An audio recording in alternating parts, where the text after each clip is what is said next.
निवंगण येथे अतिवृष्टीमुळे घर पडली. निवंगण तालुका भोर येथे झालेल्या मुसळधार पावसामुळे दशरथ रामू दिघे यांचे राहते घर पडल्याची घटना दिनांक 6 रोजी घडली आहे. हिरडस मावळात मागील 5 ते 6 दिवसापासून मुसळधार पावसाने थैमान घातले असून ठिकठिकाणी दरडी कोसळण्याच्या घटनांसह गावात जाणाऱ्या रस्त्यावर देखील झाडे पडली आहेत. तसेच चिखलाचा राडारोडा देखील झाला आहे.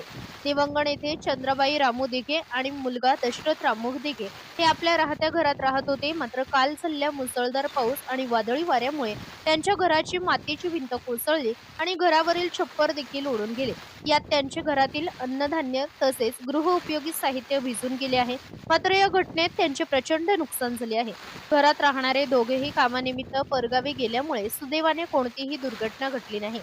सदर घटनेविषयी संबंधित अधिकाऱ्यांना राजू दिघे यांनी फोनद्वारे कळवले आहे. तरी सदर घटनेचा पंचनामा करून नुकसानग्रस्त शेतकऱ्याला नुकसान भरपाई देण्यात यावी, अशी मागणी शेतकरी व ग्रामस्थांकडून होत आहे.